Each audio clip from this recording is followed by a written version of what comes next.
el entorno natural y social. ¿Cuál es nuestro entorno natural? Lo que el niño está viviendo ahorita en su casa y también lo social, a través de una pantalla fría, a través de algo que no podemos tocar, ver y que de repente vemos una carita triste. ¿Cuántas veces ustedes han entrado a una clase y ven al niño hasta así, ¿no? A lo mejor, o la angustia, o cuestiones por el estilo. Y además nos ofrece un marco donde se interviene una pertenencia más acerca de esta situación, donde nos sentimos como grupo pertenecidos a mi grupo. Tiene un carácter ético y bueno, algo muy importante, el clima cultural, el lenguaje. El maestro comentaba hace rato del lenguaje de algunos lugares, ¿no? Ñero y etcétera. Es parte de la identidad que le da a los niños. También es un espacio donde todos interactúan bajo diferentes circunstancias. Lo puse textual, pero hoy no hay una circunstancia física. ¿Cuánto nos falta tocar al niño? ¿Cuánto nos falta darle un apapacho entre nosotros? Simplemente entre nosotros, ¿no? Y esto va a generar aprendizajes significativos. La maestra comentaba, es que mi alumno ya aprendieron esto. La maestra de inglés señalaba, es que mi alumno ya viene en este proceso. Y son efectivamente el resultado de diferentes actividades que orientan y acompañan al maestro, ¿no? Asimismo, el ambiente de aprendizaje constituye un proceso donde todos los participantes se toman en parte algo bien importante, fíjense, actitudes. ¿Con qué actitud entro a clase? ¿Con qué actitud yo doy la clase? ¿No? ¿Con qué actitud estoy aquí ahorita escuchando? ¿Qué me llevo? ¿No? ¿Qué aprendí? Y sobre todo las relaciones socioafectivas que se van desarrollando en este entorno. ¿Para qué? Para lograr los propósitos que me da mi propuesta educativa. Esa es la parte importante. Y crear un ambiente lúdico. Y hoy tenemos muchas áreas de crear un ambiente lúdico. ¿Cómo? A través de la pantalla, sí, hay que explorar muchas de las apps que hay ahí, ¿no? Hay que explorar el quiz, hay que explorar el Neapor, hay que explorar los formularios, hay que explorar Kahoot, hay que explorar ellos, donde hay juegos interactivos muy padres y que a lo mejor ustedes mismos tienen parte de esos juegos en sus plataformas y hay que crear un ambiente lúdico. A través del juego, a ver, se aprende más. ¿En qué momento de nuestra vida no debemos de dejar en ningún momento de jugar? Entonces hay que crear ese ambiente lúdico. Y obviamente, pues crear ambientes virtuales para la educación, pero no verlo como algo que, que nos impide tener esa conexión. Yo estoy segura que ustedes tienen la conexión con sus alumnos a través de la pantalla y que de repente les escriben en el chat privado, maestra, la quiero, me siento triste, me puede apoyar, o sea, o entre ellos, oye, nos conectamos al rato, porque también esa es algo relevante. Y bueno, hoy estamos así, ¿verdad? Hoy somos los maestros del siglo XXI a través de la investigación, a través de buscar todas estas partes para crear un ambiente propicio para el aprendizaje de mis alumnos. Y para eso sernos docentes creativos. Un docente, ¿qué es un docente creativo? Es aquel maestro que tiene siempre un pensamiento divergente, un pensamiento de colaboración, un pensamiento abierto, crítico, reflexivo y que tiene algo con sustentarlo. Hoy tenemos que cambiar, decía la maestra, ¿en qué momento cambiará la boleta? Ella ya está siendo parte de ese pensamiento, ¿no? En nosotros quedan muchas dudas, en nosotros quedan muchas preguntas, pero esas preguntas que no nos podemos contestar. Tener la apertura de recibir sugerencias, tener la apertura de recibir recomendaciones. Eso es una parte importante, ¿sí? tener motivación, disfrutar lo que se hace. Yo oí a la maestra Lucy casi el nudo en la garganta cuando decía, a mí me encanta hacer lo que hago, ¿no? Tener siempre esa motivación de dar cada día lo más que se pueda hacer. No importa en el papel que estemos, en el acompañamiento de dirección, apapachando a la maestra, apoyándola, diciéndole tú puedes, te escucho, en el papel de la maestra, apoyando a su otra compañera del grupo, del grado, a la teacher, ¿no? Enfrentarnos a nuevos retos. Esta pandemia, hay que siempre ver las cosas positivas de esto. Nos quitó de nuestra zona de confort.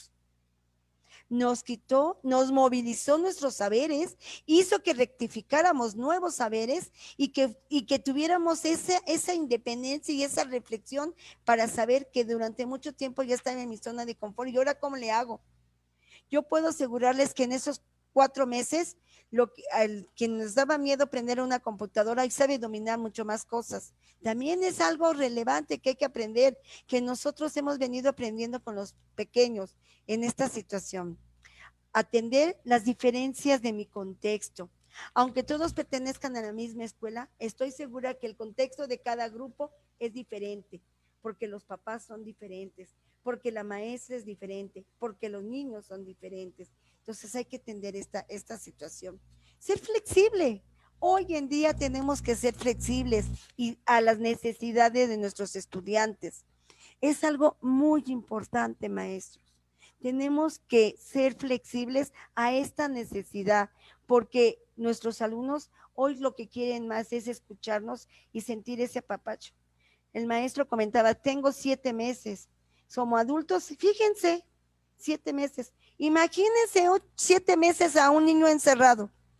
Tráiganse a la mente a uno de sus pequeños, sin decir nombres, que jugaba, que brincaba, que hacía, que deshacía, porque siempre hay alguien que nos tiene así moviendo en todo momento y que esté en su casa. Y aunque tenga una casa o un patio, ya se cansó de recorrer las 4 esquinas. Imagínense ellos. Entonces hay que también ser en esta situación flexible, sensible a esa necesidad. Y obviamente, bueno, transformar todas estas situaciones en algo positivo. Y lo más importante, hoy tenemos que involucrar, déjenme tomar agüita, por favor, al padre de familia para que tomemos estas decisiones, ¿sí? Entonces, yo voy a preguntar así al azar, maestras, déjenme mover tantito, maestros, ¿cuántas de estas docentes creativos tienen? ¿Cuántos? Maestra Dalila, ¿cuántas tiene? Yo tengo, bueno, en mi equipo son 7 maestras que son muy creativas, pero en el Colegio de las Américas yo digo que también todos somos creativos, todos. Muy Okay. contenta. Muy bien. Perfecto, maestra, le agradezco. Maestra Marisol, ¿cuál cree que sea usted la que tiene que fortalecer?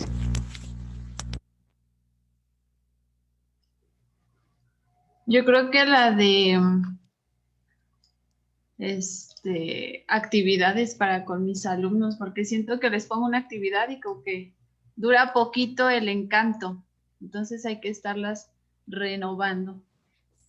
Muchas gracias, maestra. Si de por sí la atención de nuestros estudiantes es de 10 a 15 minutos, hoy a través de una pantalla, imagínense, ¿no? ¿Cuál será su foco de atención? Y sobre todo, que si tenemos papás, no, habla, escucha, apaga el micrófono, ¿no? Porque nos enfrentamos a todas estas situaciones. Por eso es la parte que yo les hablo, les comento que hay que ser empáticos y sensibles a sus necesidades. Maestra, teacher, Quintero, me imagino que se apellida, Oli Quintero, supongo. Maestra, Sí, buenas tardes. buenas tardes. ¿Cuál de usted dice, yo soy 100% esto y yo lo llevo a cabo en mi clase de inglés? Híjole, es que sí, soy una maestra muy creativa. Qué De hecho, bueno, felicidades. busco, ahorita que estoy viendo sus presentaciones, mis presentaciones son algo parecido, porque de hecho hoy platicaba con ellos y les comentaba, sí les siguen gustando las presentaciones, sí les siguen gustando los videos, lo están comprendiendo, sí, a mí me gusta entenderlo así, de manera significativa, no solo en papel. Entonces, sí estoy viendo que tengo mucho que todavía que desarrollar, pero sí soy creativa. Muchas gracias, maestra, muy amable. Y alguien al azar que yo no ponga el nombre, que quisiera hacer un último comentario. Bueno, lo dejamos. Ya había a alguien que ya voy a pedirle a la siguiente que participe. Bien, y continúo, maestros. Bueno, ante eso, obviamente, pues tenemos que ver que para cualquier, no importa de manera presencial o de manera virtual, tenemos que hacer la planeación, la planificación y un plan de clase, ¿verdad? ¿Cuál es el objetivo de una planeación? Ustedes cuando vean de viaje, ¿qué hacen? Planean, ¿no? Todos nosotros planeamos en qué hoteles, por dónde nos vamos a ir, más o menos hacemos una aproximación de nuestros gastos. Es lo mismo, planeamos diseñando diferentes actividades de aprendizaje y tomando en cuenta el espacio, las características, las necesidades de mi grupo y los recursos. Y algo muy relevante, su experiencia, el, el desarrollo y conocimiento de planes y programas y de los enfoques. Ya vi que me faltó una en programas. Y por eso es que digo que la planeación es la herramienta fundamental de la práctica docente, maestro. Es ahí donde se establecen las metas, los objetivos a través de nuestros aprendizajes. ¿Qué quiero lograr? Pero un aprendizaje esperado, recuerden ustedes que no se logra de un día para otro. Es un proceso y en cada momento de este proceso es donde yo voy a ir desarrollando diferentes productos para tomar decisiones, para tomar una razón de mi práctica docente. Esta presentación se la vamos a hacer llegar, yo no tengo ninguna objeción, nada más se la hago llegar al maestro Manuel Quiles y él por consiguiente a las personas que competen. Y bueno. Indiques, Pati, como me indiques. Sí, maestro, muchas gracias. La planeación, por lo tanto, tiene que ver con mi intervención docente. Y vean, el dibujito. Ay, ¿cuándo habíamos escuchado hace 8 meses la palabra gamificación, ¿no? Y sincrónico y asincrónico. Y todas estas nuevas palabras que de repente fue esta situación que nos hizo modificar. Porque esto tiene que ser también con nosotros un aprendizaje autoactivo, autorregulado, pero sobre todo maestros, dirigido a metas. Primero, ¿qué es lo que yo pretendo? Y posteriormente, ¿qué es, a dónde quiero llevar a mis alumnos? Y obviamente para poder planear tenemos que tener, yo ahorita puse el de aprendizaje es clave, me queda claro que eso es para primero y segundo y que para tercero a sexto es el acuerdo 592, nada más que pues en este momento puse esto. Tenemos que tener equidad, a enseñar, a aprender, aprender a hacer. Y esto, maestra, es lo que hemos estado desarrollando, aprender a hacer. Esa es la parte más importante. Y aprender a convivir. Cuando regresemos hoy, bueno, no hoy, obviamente, cuando regresemos a la normalidad, entre comillas, tenemos que convivir de una manera diferente. Yo me pongo muchas interrogantes y yo supongo que ustedes también, esas interrogantes de cómo será hoy la interacción entre nosotros. Nos estaremos cuidando. Los niños realmente, si como adultos no aguantamos tanto tiempo el cubrebocas, un niño lo aguantará. ¿Cómo será que no toquen, que no se presten, que no se acompañen? ¿Cómo va a ser la interacción de esa convivencia más, más tarde o más temprano? Y obviamente ser inclusivos.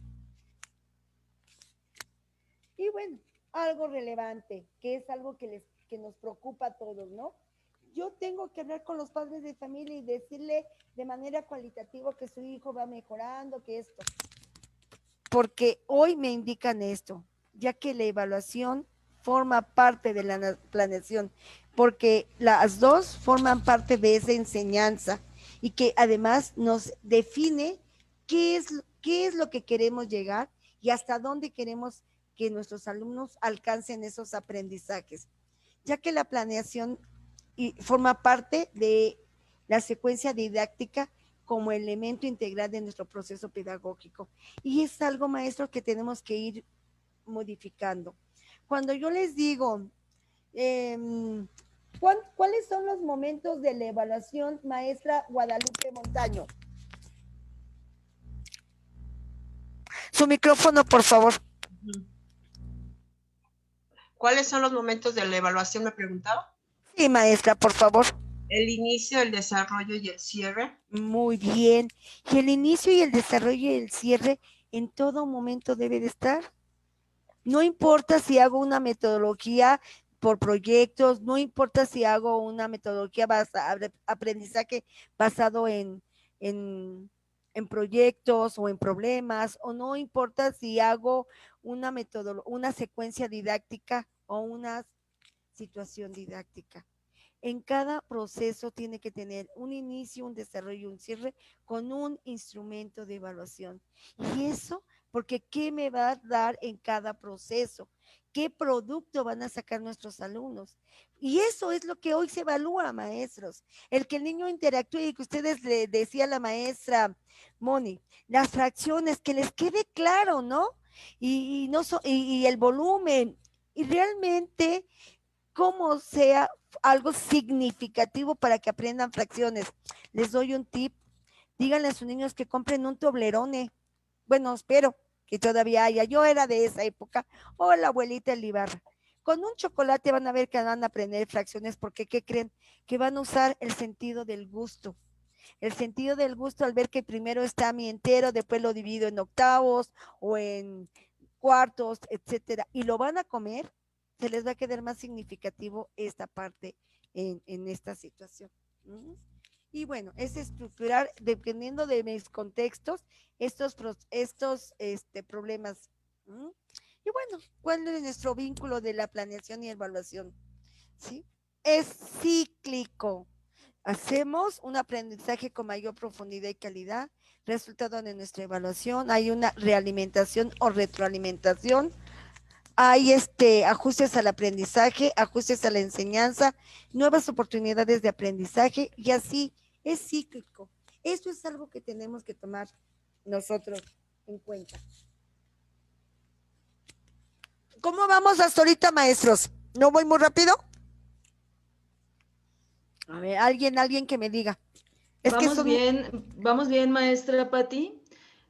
La situación es que algunas de nuestras maestras están en audio, no están en cámara porque están preparando los espacios para dar clases a partir de las 3 de la tarde. Ok. Sí, entonces una disculpa por ese lado, pero están en audio, la están escuchando. Vamos bien, maestra, gracias. Muchas gracias, maestra.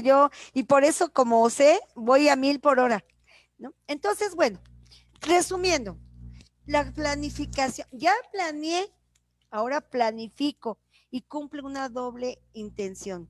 Organiza mi práctica, organiza mi tiempo y es un ejemplo de formación de nuestros alumnos en un ambiente estructurado, dentro de diferentes situaciones de enseñanza, con un contexto áurico formidable. Ustedes, yo veo en algunas de ustedes, porque yo estuve pasando, que tienen atrás su pizarrón, que tienen la maestra Lupita, por ejemplo, creo que tiene una cigarra, o eso me da la impresión, porque desde aquí lo vi, la maestra Mayra tiene también. Entonces, ustedes ya crean un ambiente que el niño le guste estar, porque a primera vista saben que son bien recibidos, y para eso es muy importante, y no importa el nivel, todos nos gusta que nos sintamos bien recibidos en otro lugar, ¿no?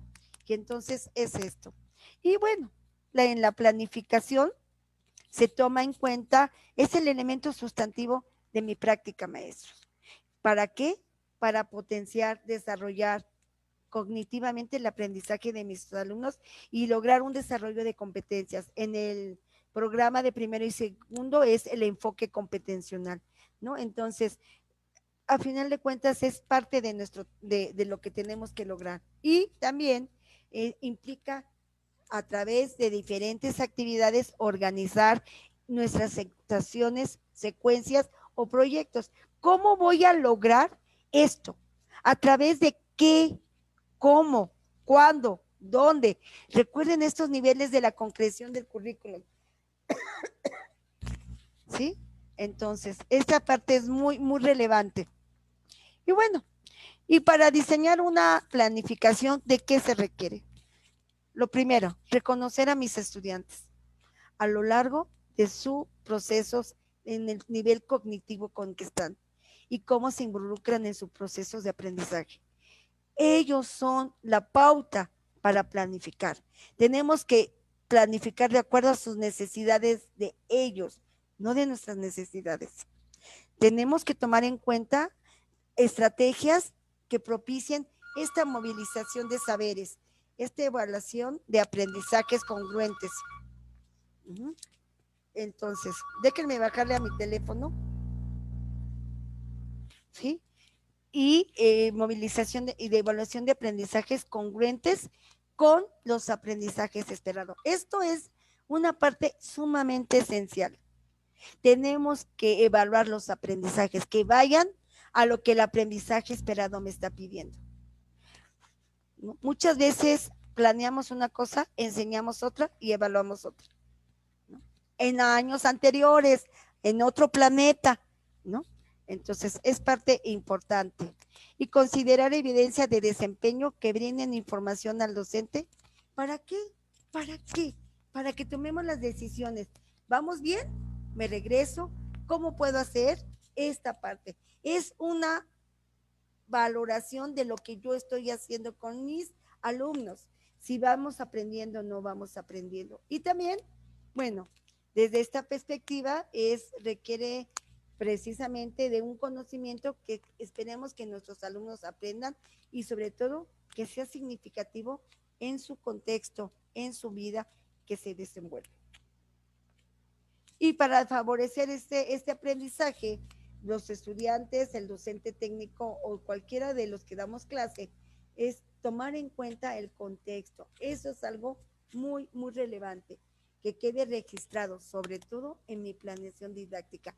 Por eso yo inicié diciendo, ustedes su primer instrumento que tenían que tener a cabo era su diagnóstico, y a través de ese diagnóstico ustedes empezaron a desarrollar cómo iban a lograr con estos alumnos estos aprendizajes. Esta parte es relevante. ¿Sí? Y bueno,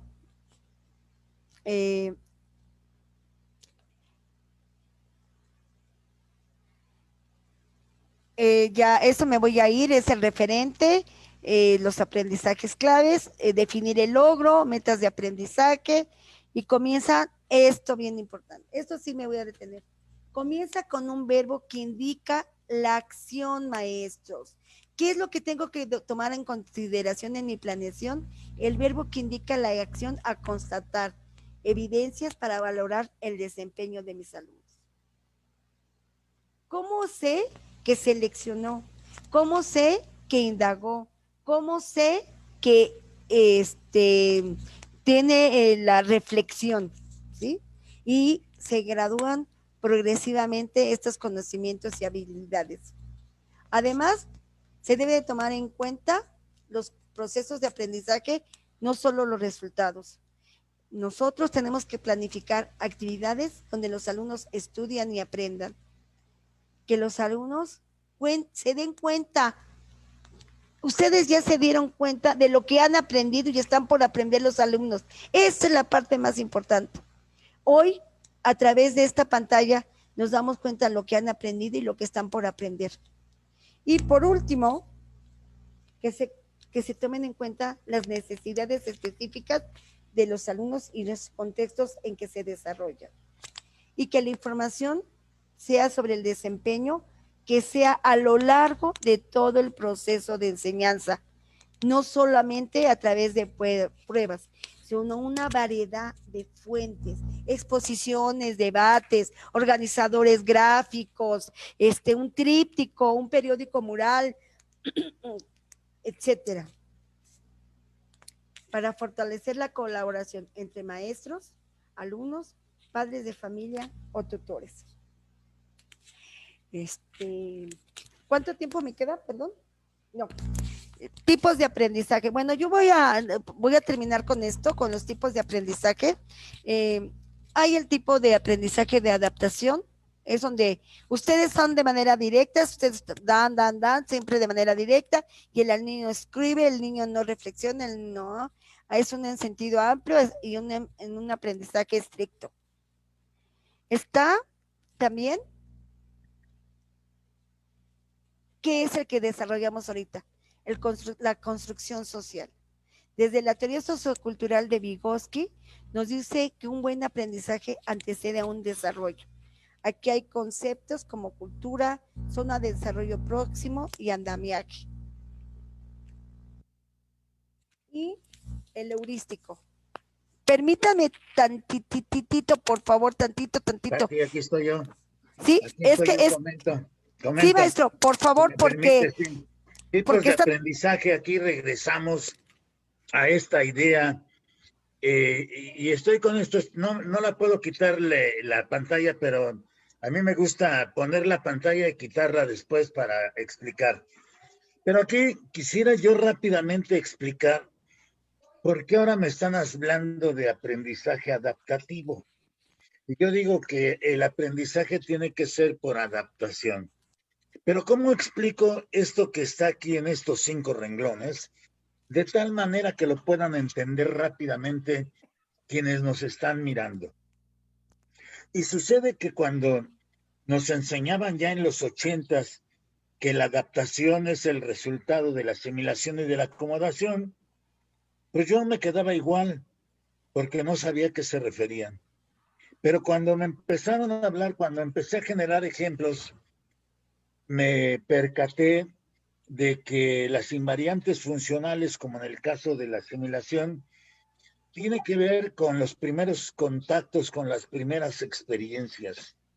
Como en este caso para la escuela, es la primera experiencia que tienen con nosotros y nosotros es la primera experiencia que tenemos con ustedes. Cuando nosotros somos capaces de internalizar la experiencia, entonces estamos hablando de la acomodación, es una acomodación como una función cerebral, y nos decían en los 60s y en los 70s, nos hablaban de la generalización del aprendizaje, que aquí como resultado tendría que ser la adaptación. El niño aprende como todos aprendimos, por eso más o menos dentro de esa variedad es como hemos aprendido. Pongo un ejemplo con mi hijo más pequeño. Todavía no iba a preescolar, pero ya pedía. Y un buen día me dice, dispárate unas papas. Y yo le digo, sí, cómo no. Me freno con el auto afuera de la miscelánea y le doy 10 pesos para que baje por las papas. Pero él me dice, no, acompáñame. Me bajo del auto como debe de ser. Y le digo, me quedo yo ahí en la banqueta y le digo, pasa y compra las papas. Él quería que entrara yo con él, pero yo lo hago que él entre solo. Y se acerca con la señorita y pregunta. La pregunta inicial que hace es, ¿me alcanza para unas papas? Esa es la pregunta. Y entonces la señorita de la tienda le dice sí, y le da las papas, y él sale corriendo. Lo chistea a la señorita. Niño, el niño va al mostrador y le entrega su cambio. Viene conmigo y me dice, me dieron papas y dinero. ¿Sí? Le digo, perfecto, muy bien, ¿no? Ya va aprendiendo. Vámonos al auto. Pasado el tiempo, me dice nuevamente, te disparas unas papas ahora en otra miscelánea. Y yo le digo, sale, sí, cómo no. Le doy los 10 pesos llega al mostrador, ya no va a preguntar, ¿me alcanza para unas papas? Ahora va a pedir las papas. Y en eso entran, estábamos cerca de una escuela de educación media superior, y entran 5 jóvenes y piden 10 caguamas cerveza. La señorita, en lugar de seguir atendiendo a mi hijo, atiende a los jóvenes y les da sus 10 caguamas y le pregunta al niño ya cuando se han ido los jóvenes, hijo, dice, mi cambio, estaba esperando su cambio. Entonces le da el cambio y ya no llega conmigo y me dice, me dieron papas y dinero, sino aquí está el cambio, me regresa el cambio. En una tercera experiencia, nueva ahora, las 2 anteriores fueron nuevas. En una tercera experiencia, ahora me va a decir, ¿te disparas unas papas y una rocaleta? Me acuerdo muy bien. Y le digo, sí, claro que sí, le doy la moneda de 10 pesos, va al mostrador y le pregunta a la señorita, ¿me alcanza para unas papas y unas rocaletas? Y dice la señorita, papas, en aquel tiempo, papas 4.50, rocaleta 2.50, 7 pesos, te sobran 3 pesos. Ah, dice, sí, de cambio, perfecto. Cada una de las experiencias nuevas es la asimilación. Y la internalización de esa experiencia es la acomodación. El resultado es el aprendizaje. En este caso es por adaptación. Hay equilibrio y desequilibrio. Cuando no conozco las cosas, me desequilibro. Ustedes escuchan los discursos, si los conocen, los reafirman. Si no los conocen, se desequilibran. Pero también hay un aprendizaje en sentido estricto, en sentido amplio y en sentido estricto. Amplio es con el desarrollo, el aprendizaje en el desarrollo, es decir, maduración del sistema nervioso, psicomotricidad, lenguaje e inteligencia, y en sentido estricto, conocimientos puntuales. Entonces, los que no conocen la teoría me empiezan a decir que no hay conocimientos estrictos en la construcción, y en la construcción también hay conocimientos estrictos. Hay conocimientos en sentido estricto y hay conocimiento en sentido amplio, es con el desarrollo. Por eso cuando hablamos de maduración, de que al niño le falta maduración y la educadora o el maestro de primaria no sabe qué maduración, pues es la maduración del sistema nervioso central. Sí, en el desarrollo humano nos hablan de la maduración del sistema nervioso central, de que algunas manifestaciones del ser humano son propias de ciertas edades. Por eso cuando nos hablan de los estadios que no estadios, estadios que el preoperacional, el de operaciones concretas o formales, etcétera, o nos hablaran con otra clasificación, lo que nosotros tenemos que entender es que va con la maduración del sistema nervioso central. Y en el aprendizaje por construcción social, que tiene que ver con la teoría sociocultural, el concepto central es cultura, y todo un buen aprendizaje precede el desarrollo. Primero es aprender y en consecuencia viene el desarrollo. Si yo quiero aprender a jugar voleibol como un adolescente que quiere aprender a jugar voleibol, pues tiene que estar donde se juega voleibol, porque si no, no puede aprender a jugar voleibol.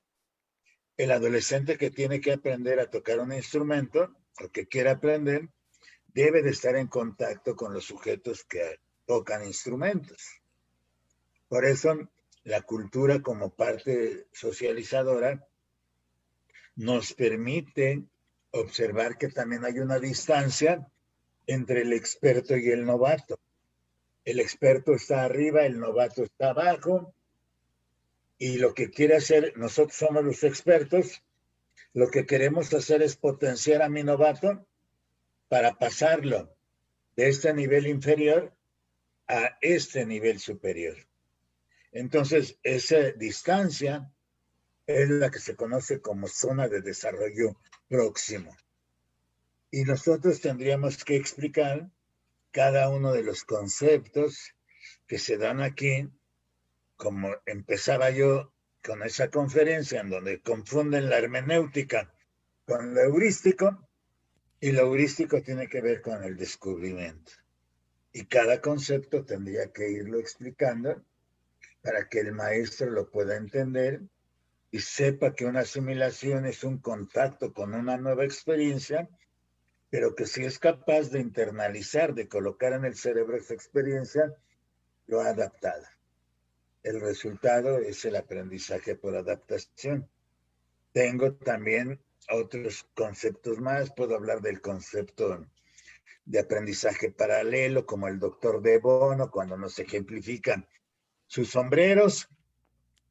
Y puedo hablar de el aprendizaje significativo, que desde mi punto de vista es un aprendizaje que toma como base los aprendizajes previos, pero que no puede colocarse nada más con los aprendizajes previos, sino que tiene que incorporar nuevos aprendizajes, y esa combinación de los aprendizajes previos con sus nuevos aprendizajes, ahora es capaz de traducirlos a través de un lenguaje. Cuando es capaz de traducirlos a través de un lenguaje, estamos hablando de un aprendizaje, en el caso significativo. Por lo tanto, no todos los aprendizajes son significativos.